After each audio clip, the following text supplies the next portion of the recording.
ክቡራትና ክቡራን ሁሉም ፕሮቶኮላችሁ እንደተጠበቀ የኢትዮጵያ መገናኛ ብዙሃን ባለስልጣን የሃይማኖት ተቋማት መገናኛ ብዙሃን ለሰላምና ለአብሮነት በሚል መሪ ቃል በተዘጋጀው መድረክ ላይ ለመገኘት ጥሪያችንን አክብራችሁ እንኳን በሰላምና በደህና መጣችሁ። የሃይማኖት ተቋማት መገናኛ ብዙሃን ለህብረተሰቡ በተለይም ለሃይማኖቱ ተከታዮቻቸው ተደራሽ በመሆን ሃይማኖታዊ አስተምሯቸውን ከማድረስ ጎን ለጎን እንደ አብሮነት፣ መረዳዳት፣ እህትና ወንድማማችነት፣ ፍቅር፣ ሰላም፣ ልማትና መሰል የሁሉም ሃይማኖቶች የጋራ ሴት የሆኑትን ሃይማኖታዊ ተግባራት በማህበረሰቡ ዘንድ በማስረጽ ረገድ ሰፊ ሚና በመጫወት ላይ ይገኛሉ። አገራዊ ለውጡን ተከትሎ የሀገራችን የሚዲያ ዘርፍ ሪፎርም ለማድረግና ምህዳሩን ለማስፋት መንግስት በወሰደው ቁርጠኛ አቋም እና ውሳኔ መሰረት የመገናኛ ብዙሃን ፖሊሲና የመገናኛ ብዙሃን አዋጅ እንዲሻሻል ተደርጓል። በዚህም መሰረት በመገናኛ ብዙሃን በፖሊሲም ሆነ በአዋጁ ማሻሻያ ከተደረገባቸው ጉዳዮች ውስጥ አንዱ የሃይማኖት መገናኛ ብዙሃን በህግ እውቅና እንዲያገኙና የብሮድካስት ፈቃድ በማግኘት እንዲንቀሳቀሱ ምቹ ሁኔታ መፈጠሩ ይገኝበታል። በመሆኑም የሃይማኖት ተቋማት መገናኛ ብዙሃን የሀገራችንን ህዝቦች ህብረ ብሔራዊ አንድነት፣ አብሮነት፣ መረዳዳት፣ እህትና ወንድማማችነት፣ ሰላም፣ ፍቅርና መሰል ሃይማኖታዊ እሴቶችን በማጠናከር የበኩላቸውን በጎ ሚና መወጣትን አጠንክራችሁ እንድትቀጥሉ በዚህ አጋጣሚ ጠይቃለሁ። ክቡራትና ክቡራን፣ የሃይማኖት ተቋማት ከፈጣሪ የተሰጣቸው የፍቅር፣ የሰላምና የርህራሄ ትምህርት ለተከታዮቻቸው የማስተላለፍ ታላቅ ኃላፊነት አለባቸው። የሌላውን ሃይማኖት የሚያንቋሽሽ ወይንም ለግጭት የሚጋብዝ ንግግር ከሃይማኖታዊ ስነ ምግባርም ሆነ ከህግ አኳያ ተቀባይነት የለውም። እኛ የሃይማኖት አባቶችና መሪዎች ለምንመራው ህዝብ ሰላምን የመስበክ ብቻ ሳይሆን ሰላምንም የማየት ሰማያዊ ምድራዊ አደራም አለብን። እያንዳንዱ ንግግራችን፣ እያንዳንዱ ጽሁፋችን እና እያንዳንዱ ተግባራችን ሰላም፣ አብሮነትና አንድነትን የሚሰብክ መሆን ይገባዋል እያልኩ ፈጣሪ ኢትዮጵያን እና ህዝቦቿን ይባርክ። አመሰግናለሁ። መጀመሪያ የምናየው የሃይማኖት መገናኛ ብዙሃን ትርጓሜውን ነው። እንደምታዩት ማህበራዊ ጉዳዮችን፣ የሰላም ግንባታን፣ የስነ ምግባር እሴቶችንና ሃይማኖታዊ አስተምሮ ላይ ያተኮረ ይዘቶችን የሚያሰራጭ ነው። ይሄ በርካታ ሊትሬቸሮች የሚሉት በእኛም አዋጅ ተከትሎ በወጡ መመሪያዎች ላይ የተቀመጡ ናቸው። የሃይማኖት መገናኛ ብዙሃን ሚናቸው ምንድነው? አንደኛው ሃይማኖታዊ አስተምሮዎችን በሚመለከት ለተከታዮቻቸው፣ ለአማኞቻቸው ወይም ለሌላው ግንዛቤ የሚሰጥ መረጃን ማቅረብ ነው። ሁለተኛው እሴቶችን፣ ልምዶችን፣ የሃይማኖቱን አካሄዶችን ማስተማር ነው።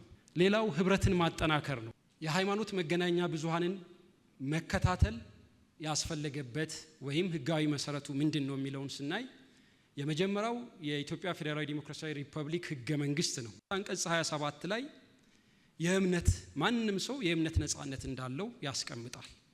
በሃይማኖት ብሮድካስት አገልግሎት ለስርጭት የሚቀርብ ማንኛውም ፕሮግራም የሚከተሉትን ማክበር ይኖርበታል ይላል። አንዱ ህገ መንግስቱን፣ የመገናኛ ብዙሃን አዋጅንና ሌሎች የሀገሪቱን ህጎች ማክበር አለበት ይላል።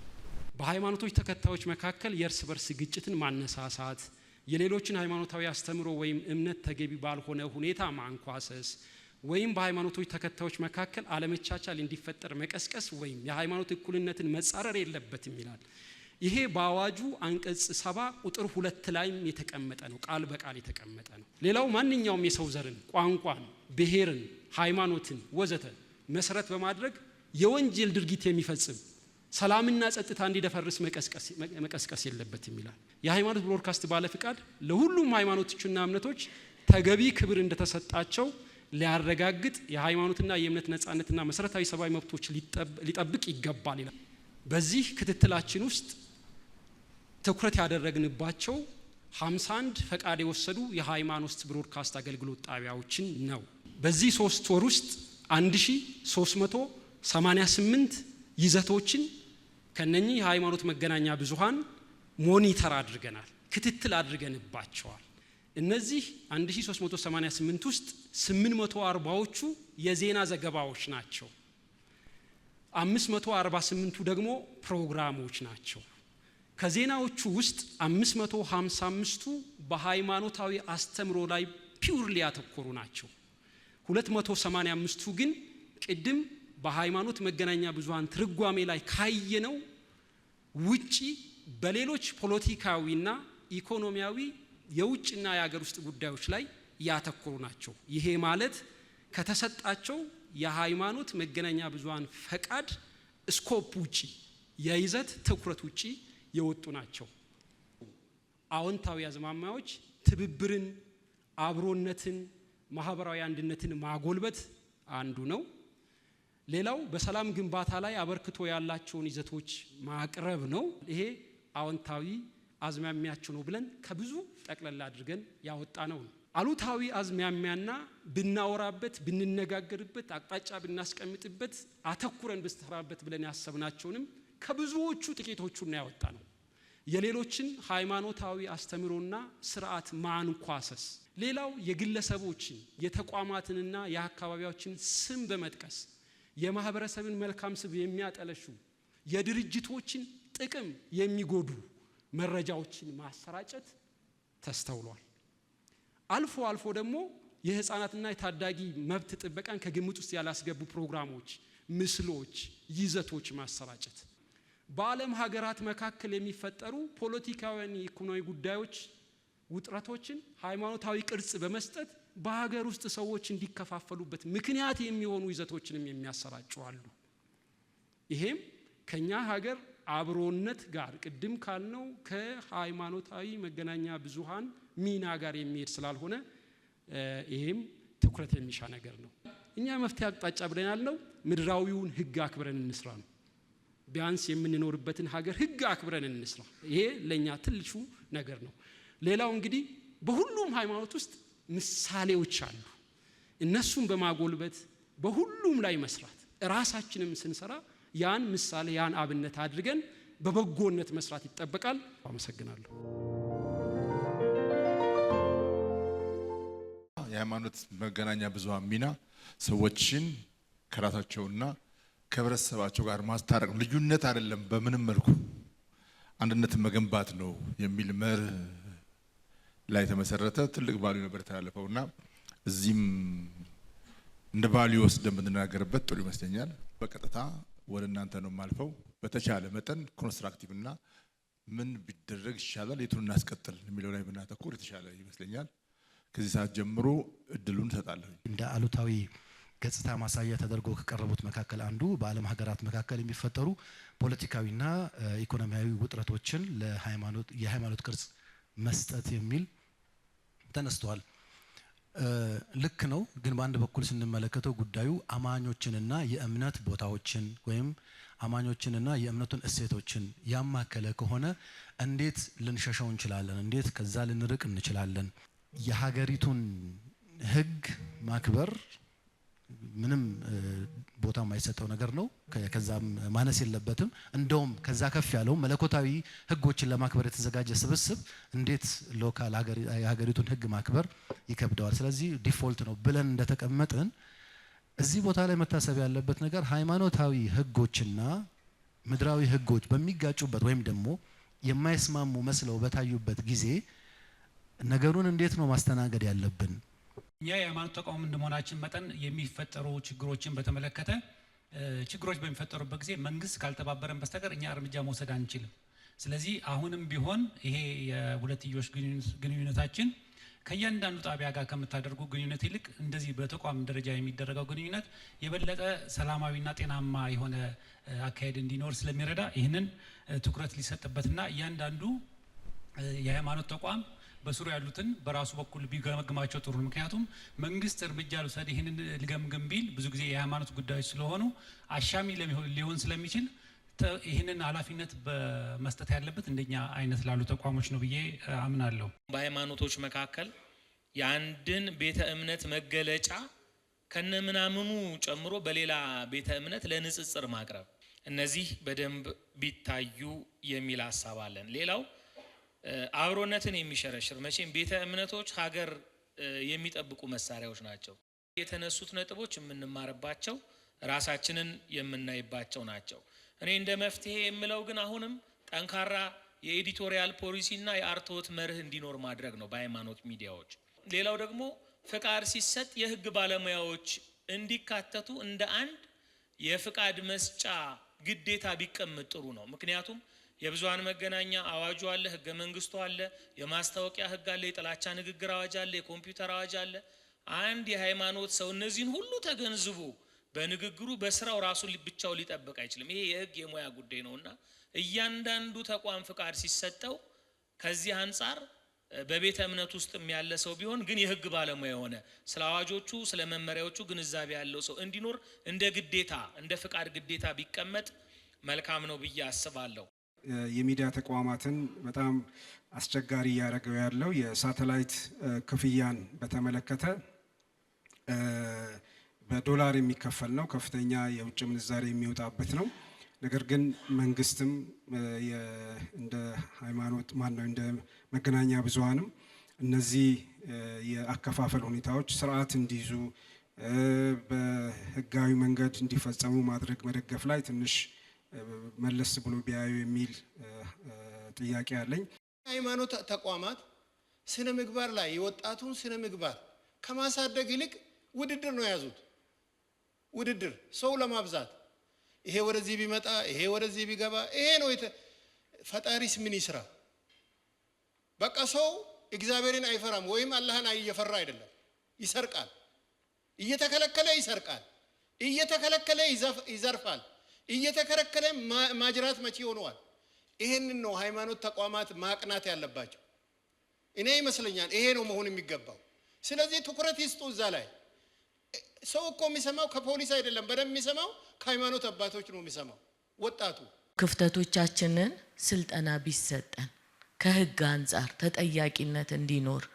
አሁን ተጠያቂነት የለም አይደለም፣ ሁሌ ጠርተን ማስጠንቀቂያ እንትን ከምንል ከህግ አንፃር ስልጠና ከተወሰደ ኖ ይሄን ነገር አላስተላለፈም ይሄን አላረግም ማለት መብት ይኖረናል። የሃይማኖት መገናኛ ብዙሃን ሚዲያዎች ሊኖራቸው የሚገባው ሚና በሚመለከት ቅድምም ከቀረበው ግዴታ ሃይማኖታዊ ጉዳይ ብቻ ሳይሆን ማህበራዊና ማህበረሰባዊ እሴትን መገንባትን በሚል የተገለጹ አሉ። እንግዲህ የሃይማኖት ልዩነቱም ሁሉም አይነት ልዩነት የሚኖረው በአንድ የሀገር ጥላ ስር ስለሆነ ከሀገር አንፃር ምንድነው ልናስተላልፍ የምንፈልገው ሀሳብ የሚለው ላይ የበለጠ መተሳሰርና መናበብ ይፈልጋል። ሁላችንም እንደ ኢትዮጵያዊ ስንኖር እንዴት ነው ሀገር ልናሻገር የምንችለው፣ እንዴት ነው ሀገር ልናቆምና ልናጸና የምንችለው የሚለው ላይ በጋራ መስራት ይፈልጋል። እዚህ ላይ የሃይማኖቶች ልዩነት ወይም ደግሞ የሚዲያዎቹ የካቴጎራይዜሽን ልዩነት አይኖረውም። ሁለተኛው ምን አይነት እሴት ነው እንዲገነባ የምንፈልገው፣ ኢትዮጵያውያን አማኞቻችን ከሌሎች ሃይማኖት አማኞች ጋር ባላቸው መስተጋብር ምን አይነት እሴት ነው እንዲላበሱ የምንፈልገው የሚለው ላይ ነው የምናተኩረው። ሁሉም ሃይማኖቶች ሰላምን ነው የሚሰብኩት። ሁሉም ሃይማኖቶች መቻቻልን ነው የሚሰብኩት። ሁሉም ሃይማኖቶች በምድር ላይ በሚኖረን ግንኙነት ወንድማችን ጋር እህታችን ጋር ጎረቤቶቻችን ጋር ተስማምተን እንድንኖር ነው የሚሰብኩት።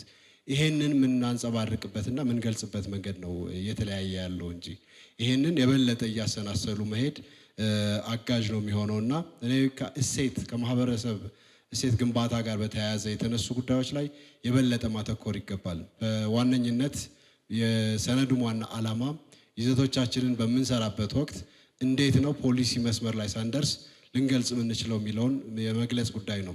ዓለም አቀፍ ክስተቶችን በሚከሰቱበት ጊዜ ዓለም አቀፍ ክስተቶችን ከሃይማኖት አንፃር ልንተነትናቸው የሚገባው ነገሮች ይኖራሉ። ግን የኢትዮጵያ መንግስት በዚህ ጉዳይ ላይ ለምን አቋም አይወስድም፣ ለምን እንደዚህ አይልም፣ ለምን እንዲህ አይነት የፖሊሲ እርምጃ አይወስድም የሚባል ከሆነ ግን የበለጠ ወደ ሃይማኖትን ከማነሳሳትና ዜጎችን ወይም ምእመናንን በጉዳዩ እንዲረዱት ከማድረግ የተሻገረ መስመር እንዳይኖረው ጥንቃቄ ማድረግ ይፈልጋል።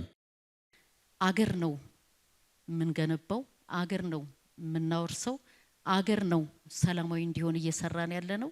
ስለዚህ የሁላችንም በመንግስታዊ አካል በመንለው ወይም መንግስታዊ ባልሆነ አካል በመንለው ሳይሆን በሁላችንም የተባበረ ጥረት የተባበረ ምክክር የተባበረ ሐሳብ ሁላችንም ሐሳብ አዋተን ነው አገራችንን ሰላማዊ አድርገን ሌላ ማንንም ሳይሆን የሁላችንም የቤት ስራ ሆኖ እየቆረቆረን እያመመን ፔንም ካለ እየከፈል ወደ ትክክለኛው ትራክ ማስገባት ያንድ ወገን ስራ ብቻ ስላልሆነ ይህ አይነት ግንኙነታችን ተጠናክሮ የሚቀጥል ይሆናል። አጠናክረንም የምናስቀጥለው ይሆናል። በእውነተኝነት ምሳሌ መሆን ይገባናል። ስሜትን በመግራት ምሳሌ መሆን ይገባናል። እንደ አጠቃላይ ከሳተላይት እየወረዱ ላሉ ሚዲያዎች ያው early ሊሆን ይችላል እንጂ ከሚመለከታቸው አካላት ጋር እየተነጋገርን ነው።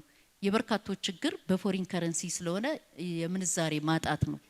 ስለዚህ የምንዛሬውን ማጣት ችግር ደግሞ በኢትዮጵያ ብር የሚሆንበትን እንግዲህ ቶሎ ከደረሰልን እሰየው፣ አለበለዛ ግን ግማሽ መንገድ የሄደ ከሚመለከታቸው አካላት ጋር እየተነጋገርንና ይሄን ችግር አሸንፈው ይሄን ችግር ተወጥተው አየር ላይ ተመልሰው የሚውሉበት ሁኔታ በዚህ ረገድ ለማመቻቸት በልዩ ትኩረት እየሰራን ነው። በቅርብ የሚያልቅልን ከሆነ አናውንስ የምናደርግላችሁ ይሆናል ማለት ነው። የሃይማኖት ተቋማት ምን ችግር አለው? የተለያየ የኢኮኖሚ ጉዳይ ቢያነሱ ዓለማዊ ሁኔታ ውስጥ እያሉ የሚል ነገር ተመሳሳይ ወይም ደግሞ ይሄ ከረንት የሆነውን ነገር እየዘገቡ ቢሄዱ የሚለውን እህቴ ማንስታለች፣ የሆነ ወንድም ማንስቷል። እሱ ላይ ያለን ጉዳይ እንግዲህ አዋጁን መከተል ብቻ ነው። በሃይማኖት ጉዳይ በሰላም በአብሮነት በመከባበር በመረዳዳት እና የህዝብ መንፈሳዊ እሴትን በማጎልበት ቅዱስ መጽሐፉን በማስተማር ላይ ያተኮረ ነው። ይሄን አውቀን አንብበን ፈርመን የገባንበት ነው። እንግዲህ የህዝቡም ለዚህ ወስዷል ፈቃድ። ቅድም ከመድረክም ሲገለጽ እንደነበረው አቶ ሰለሞን የንግዱም ወስዷል፣ የማህበረሰቡም ወስዷል፣ የውጭው ሚዲያ አለ፣ በየነመረቡም አለ። ስለዚህ በእነሱ በኩል መረጃ ያገኛል።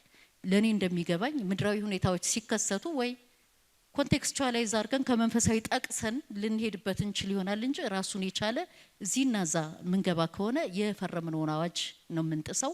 ስለዚህ አዋጅ ከተጣሰ ደግሞ ያው እኛ በመመሪያው በህጉ በአዋጁ መሰረት ካልተሰራ ተመልሰን የምንጠያየቅበት ሁኔታ ይፈጠራልና እቺ ላይኑን ጠብቆ መሄድ የግድ ከሁላችንም ይጠበቃል የሚለውን ላንሳና ወደ ክቡራቱ መሐመድ ነው የሚሄደው። እኔ እጅግ አድርጌ አመሰግናለሁ። እቺ ሀገር በጣም ለብዙ ዘመናት ጠንክራ እንድትሻገር የሃይማኖት ተቋማት የተጫወቱት ሚና የማይተካ ነው። ይሄ ዛሬም ብቻ ሳይሆን ወደፊትም የሚቀጥል ነው ብዬ አምናለሁ። ምክንያቱም ትልቁ ጸጋዋ ከ98% በላይ አማኞች ያሉባት ሀገር መሆኑ ነው። ያ ማለት እነዚህ የሃይማኖት ተቋማት በአግባቡ ሚናቸውን ከተወጡ፣ በአግባቡ ተልኳቸውን ከተወጡ፣ ከፈጣሪ የተሰጣቸውን ተልኮ ከተወጡ ሀገር በጥላቻ የምትታመስበት፣ በመገፋፋት የምትጣላበት፣ ወደ ጦርነት ወደ ግጭት የምትሄድበት ሁኔታ በብዛት ይቀንሳል። አሁን ያለው ደግሞ ነባራዊ ሁኔታውን ስንመለከት የሃይማኖት ተቋማት ገለልተኛ ሆነው ሚናቸውን እንዲጫወቱ እድል የሚሰጥበት ወቅት ነው ያለው። መንግስት በሃይማኖት ውስጥ የሚገባበትን መንገድ የለም። በሁለቱ መካከል ያለው ልዩነት ይከበራል። ስለዚህ የሃይማኖት ተቋማት መሪዎቻቸውን በሚመርጡበት ጊዜ መንግስት እንደ መንግስትነቱ ከማመቻቸት ውጪ ይህ ይሻላል የሚል አይነት ሚና እንዳይጫወት በጽኑ ዲሲፕሊን ነው የሚመራው ማለት ይቻላል። ነፃነት አንድ ነገር ይፈልጋል። ነፃነት እንድትጸና ከተፈለገ ሁልጊዜ ኃላፊነት ያስፈልጋታል። እኔ የሃይማኖት ተቋማት የሃይማኖት ሚዲያዎች መኖራቸው ጸጋ ነው። እናንተ ስራ በመጀመራችሁ፣ እናንተ አገልግሎት በመስራታችሁ በጣም ብዙ መጥፎ ነገሮችን ለመገሰጽ፣ ትውልድን ለማነጽ፣ ተከታዮቻችሁን ለማድረግ እየሰራችሁት ያላችሁት ለህብረተሰቡ፣ ለአብሮነት፣ ለሰላም እየሰራችሁ ያላችሁት ነገር ታላቅ ነገር ነው። በሌላ መልኩ ግን ትልቁ ችግር የእናንተ ስህተት ግን እንደ ሌላው ስህተት አይደለም። የእናንተው ስህተት ሚሊዮኖችን ነው የሚነካ። የእናንተ ስህተት ለዘመናት የተሻገረ የአብሮነትን ገመድ ነው የሚበጥስ። የእናንተ ስህተት ጥላቻ ሰባኪዎች እድል ይሰጣል። ለእናንተ ስህተት ጎረቤታማዎች ድረስ ነው የሚደርሰው። ስለዚህ ስህተታችሁን እንፈራዋለን። ስህተታችሁን እንፈራዋለን ብቻ ሳይሆን ስህተታችሁን ዝም ብለን አናይም ማለት ነው። ቢኮዝ መንግስት የማህበረሰቡን የህብረተሰቡን ሰላም መጠበቅ ኃላፊነት ስላለበት ሰውን በስነ ልቦና መቅረጽ ሰውን ብቁ ትውልድ ለማድረግ የሚሰራው ስራ ቀላል ስራ አይደለም። ውጤቱን እዛው ላይ አታዩትም። የእናንተ ፍሬ የሚታየው በትውልድ ነው። ቀጥሎ በሚመጣው ትውልድ ምን ያህል ሃይማኖቱን አውቆታል፣ ምን ያህል ከሌላው ጋር ተግባብቶ መኖር ይችላል፣ ምን ያህል ሌላውን አክብሮ መኖር ይችላል፣ ምን ያህል ሀገሩን ይወዳል የሚለው የምትቀርጹት አሁን በመሰሩት ስራ ነው። በጋራ ከሰራን ደግሞ የተሻለ ነገር እናደርጋለን። አመሰግናለሁ። የሃይማኖት ሚዲያዎች ብዙ ነገር ለዚች ሀገር አስተዋጽኦ አድርገዋል ከተቋቋሙበት ጊዜ ጀምሮ። እሱን የሚዲያ ባለስልጣን ብቻ ሳይሆን ሌሎች ተቋማትም ከሚያቀርቡት ሪፖርት የምንረዳው ነው። ይሄ ቅድም የቀረበው የአብዛኞቹ ችግር ነው ብለን አናምንም። እኛ ግን ችግሩ ምንድነው? የሃይማኖት ተቋማት በአንድ የእምነት ተቋም ውስጥ ብዙ ሚዲያ አለ። ስለዚህ ዘጠናዎቹ ጥሩ ሰርተው አንዱ በሚያበላሸው ዙሮ ዙሮ ያ የእምነት ተቋም መልሶ ይወቀሳል እንጂ አብዛኛዎቹ ሚዲያዎቹም የሚሰሩ ሰዎች ራሳቸው የሚዲያ ተቋማቱም አሰራራቸው በጣም ለመልካም እንደተቋቋሙም መልካም ነገር ለመስራት ዋጋ እንደሚከፍሉ በተለይ በእምነት ተቋማት ውስጥ ያሉ ሚዲያዎች ከሁለት ወገን ነው ዋጋ የሚከፍሉት። በአንድ በኩል የእምነቱ አማኝ ነኝ የሚለው ሰው እንዲህ አላልክልኝም ብሎ እነሱ ላይ ጫና ያሳድራል። በሌላ በኩል ደግሞ እነሱ የሚናገሩት ነገር እኔን ጎድቶኛል የሚል አካል መልሶ እንደገና እነሱ ላይ ጫና ያሳድራል። ይሄን ሁለቱንም ተቋቁመው የሚሰሩ የሃይማኖት ሚዲያዎች እንዳሉ ነው እኛ የምንገነዘበው። የሃይማኖት ተቋማት ሚዲያዎች የተቋቋሙት በኢትዮጵያ ሕግ ነው። የኢትዮጵያ ፌዴራላዊ መንግስት የሕዝብ ተወካዮች ምክር ቤት ባወጣው ሕግ ነው የተቋቋሙት። ስለዚህ ይሄን ሕግ እንዲያከብሩ ግዴታ አለባቸው። ይሄ ሕግ ከየእምነቱ ጋር ሊስማማ ላይስማማ ይችላል። ግን የምድሪቱ ሕግ ስለሆነ በዚህ ሕግ ነው የምንገዛው። ቅድም ያነሳችሁት ጉዳይ በሚዲያ ብቻ ሳይሆን የሃይማኖት ተቋማት እና አገር መካከል ያለ ክርክር ነው ከድሮ ጀምሮ። የእምነት ተቋማት ከድንበር ይዘላሉ። ለምሳሌ ሙስሊም ኢትዮጵያ ውስጥ አለ፣ ሙስሊም ሳውዲ አረቢያ ውስጥ አለ፣ ሙስሊም አሜሪካ ውስጥ አለ። ክርስቲያን ኢትዮጵያ ውስጥ አለ፣ ክርስቲያን አሜሪካ አለ፣ ክርስቲያን ሱዳን አለ። በዚህና መልሶ አገር ደግሞ በምንለው ሉዓላዊ በምንለው ድንበር ባለው መካከል እና ድንበር የሌለው እምነትና ድንበር ያለው ሀገር መካከል ይሄ ሁል ጊዜ የሚኖር ክርክር ነው። የሚዲያ ላይ ብቻ የሚመጣ ክርክር አይደለም። ስለዚህ ምንድነው የሚደረገው ሲባል በሱዳን ያለ አንድ ሙስሊም የሱዳንን ሕግ ያከብራል። ኢትዮጵያ ውስጥ ያለ ሙስሊም ደግሞ የኢትዮጵያን ሕግ ያከብራል። ግብጽ ውስጥ ያለ አንድ ኦርቶዶክስ የግብጽን ሕግ ያከብራል። ኢትዮጵያ ውስጥ ያለ ኦርቶዶክስ ደግሞ የኢትዮጵያን ሕግ ያከብራል። ጀርመን ያለ አንድ ወንጌላዊ የጀርመንን ያከብራል። ኢትዮጵያ ውስጥ ያለው ደግሞ የኢትዮጵያን ሕግ ያከብራል። ለምን? የሚያግባባን የኢትዮጵያ እስልምና ጉዳዮች ጠቅላይ ምክር ቤት፣ የኢትዮጵያ የወንጌል አማኞች ካውንስል፣ የኢትዮጵያ ኦርቶዶክስ ተዋሕዶ ቤተክርስቲያን፣ የኢትዮጵያ ካቶሊካዊት ቤተክርስቲያን አንድ የሚያደርገን ኢትዮጵያ የሚለው ከፊታችን መምጣቱ የኢትዮጵያ የሚለውን ነው ሁላችንም ይዘን እዚህ እየተወያየን ያለ ነው እንጂ ዛሬ የሱዳን ወይም የግብጽ ወይም የሳውዲ ወይም የአሜሪካ አብያተ ክርስቲያናት እዚህ ሚዲያዎች አልተጠሩም። የኢትዮጵያ ነው የተጠሩት። ለምን? በኢትዮጵያ ሕግ ስለተቋቋሙና በኢትዮጵያ ውስጥ ስለሚሰሩ ማለት ነው። ስለዚህ የኢትዮጵያ የሆነውን ነው መጀመሪያ የምናከብረው። በዛ የኢትዮጵያ ሕግ በኩል ሃይማኖታችን እንዴት እናስተምር ነው። የሃይማኖት ተቋማት የሃይማኖት ሚዲያ እንዲፈቀድ ለምን ጠየቁ?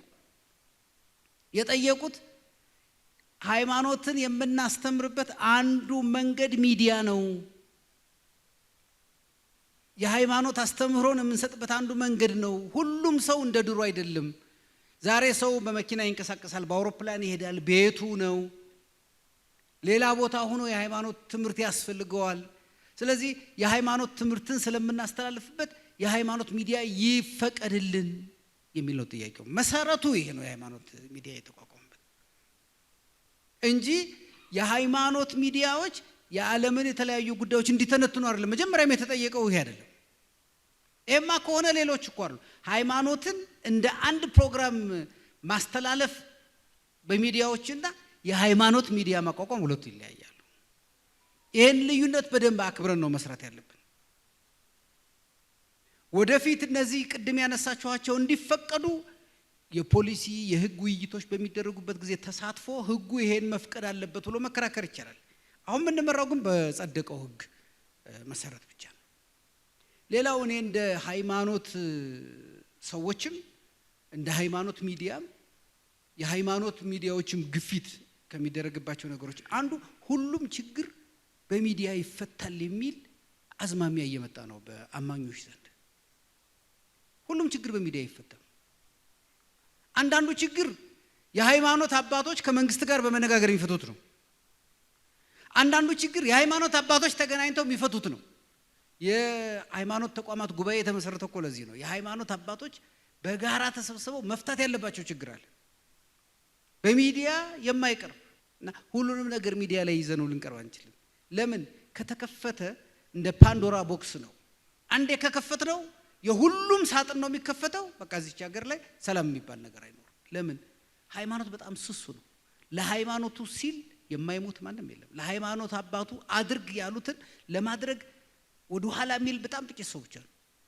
ስለዚህ ይሄንን መሳሪያ ስንጠቀም እጅግ በላቀ የህግና የሞራል ልዕልና የኃላፊነት ስሜት መሆን መቻል አለበት። የናንተ ከሌሎቹ በጣም ይበልጣል። ሌሎቹ የማሳመን ግዴታ አለባቸው። ለምሳሌ ሌሎች ሚዲያዎች የህግ ክርክር አቅርበው የፖሊሲ ክርክር አቅርበው እናንተ እኮ ያመነውን ነው የምትነግሩት። የማሳመን አይደለም ግዴታ፣ ያመነውን ነው ለመቀስቀስ ነው እንጂ አምኖ ነው እኮ እናንተን የሚሰማው። አንድ ሙስሊም የሆነ ሰው ነው የሙስሊሙን ሚዲያ የሚከታተለው። ኦርቶዶክስ ነኝ ያለ ያመነው ነው የኦርቶዶክስ ሚዲያ እየተከታተለ ያለው። አምኖ ነው የመጣው። ፋናም በሉት ኢቢሲም በሉት ቤስም በሉት ሌላውም በሉት ለማሳመን ነው እየሰራ ያለው። ገና እያሳመነ ነው። እናንተ ግን ያመነውን ሰው ነው። ስለዚህ በጣም ስስ ነው ማለት ነው። ይሄንን ትልቅ አቅም ትልቅ ሰው ነው ይዞት ሊመራው የሚገባው። የዚህን ኃላፊነት በደንብ የተረዳ ሰው የጋራ መድረክ ይሄ በጣም አስፈላጊ ነገር። ይሄ በጣም አስፈላጊ ነው። ከዚህ በፊትም ተጀምሮ በአንዳንድ ጉዳዮች ነው ወደ ኋላ የተመለሰውና እኔ አሁንም ትንሽ እውቀቱ ያላችሁ ብስለቱ ያላችሁ ችግሩን የምትገነዘቡት አካላት እናንተ ኃላፊነቱን ውሰዱ። እኛ እንደግፋለን። ብትነጋገሩና ለምሳሌ አሁን አንድ እምነት ስር ያለ ሚዲያ የሚሰራውን እኛ ከምንነጋገር በጋራ መመካከሪያ መድረክ እንደዚህ እያደረክ ነው፣ ይሄ እዚህ ቦታ እያስቀየመ ነው፣ ይሄ ሌላ ነገር እየፈጠረ ነው፣ ተው ብትባባሉ ከዛ ያለፈውን በህግ መግራት ቀላል ነው የሚሆነው። ቢያንስ አብዛኛውን ስለምትገሩት ማለት ነው። አሁን አንዳንድ ችግሮች እየተፈጠሩ ያሉት በምንድን ነው? ሰዎች ቤተክርስቲያን ውስጥ ወይም መስጊድ ውስጥ ስብከት ያደርጋሉ፣ ዳዋ ያደርጋሉ። እነዚህ ሰዎች እዛ በሚናገሩበት ጊዜ 500 ሰው 1000 ሰው አለ ብለው የኔ አማኝ ብቻ አለ ብለው ነው የሚናገሩት። የሰው አይምሮ እንደዛ ነው። እነዛ ሰዎች ለ1000 ሰው ለ2000 ሰው አማኝ ነው ብለው ለሚያምኑት የተናገሩትን አምጥተን ሚዲያ ላይ ስናስገባው ሌላ ህግ ነው አሁን እኛን የሚመለከተን። አንድ ሰው በቤተክርስቲያን መድረክ ሲናገር የሚጠየቅበት አንድ ህግ አለ። አንድ ግብአት ለሚዲያ ሲቀርብ የሚጠየቅበት ሌላ ህግ አለ። ለምሳሌ እኔ በቤተክርስቲያን በማስተምርበት ጊዜ ስናገር እኔ እጠየቃለሁ፣ ያን መድረክ የፈቀደልኝ ሰው ይጠየቃል። ያንን የኔን ንግግር ወደ ሚዲያ ሲያመጣው ግን ሚዲያው ጨምሮ ይጠየቃል። ለምን ይሄን ንግግር በሀገሪቱ ህግ መሰረት አላየኸውም ተብሎ ተጨማሪ ሚዲያው ይጠየቃል። ስለዚህ ሰዎች የትም ቦታ ያስተምሩ፣ ወደ ሚዲያችሁ ለማምጣት ግን የሚዲያችሁን ህግና ስርዓት እንዲያልፍ አድርጉ። የዛሬው ውይይታችን በጣም ጥሩ ነው፣ መነጋገራችን በጣም ጥሩ ነው። ግን የከለታት አንድ ቀን የሚደረግ አናድርገው። እናንተ እርስ በርሳችሁ መመካከር ቢቻል መነጋገር ቢቻል ይሄንን ከዚህ በፊት ለሃይማኖት አባቶችን ብለናል። በነገራችን ላይ በሃይማኖት ተቋማት ጉባኤ ስር የሃይማኖት ተቋማት እርስ በርስ የሚፈጠሩባችሁን ችግር የሚፈታ እንደ ዳኛ እንደ ምክር ይኑርና እሱን ስሩ ብለናል። የሃይማኖት ተቋማት ወደሱ መንገድ እየሄደ ነው። አሁን እስቲ ያንን የጋራ የተባለውን ማድረግ ጥሩ ነው። ይሄ ስልጠና ምን የተባለውን በቅንጅት ማዘጋጀት ይቻላል። ግን ትልቁ ነገር ተመካክሮ እዛው ችግሮችን ማስቀረት ስለሆነ እሱ ላይ በጣም እንድትበረቱ አደራ ለማለት ነው። አመሰግናለሁ።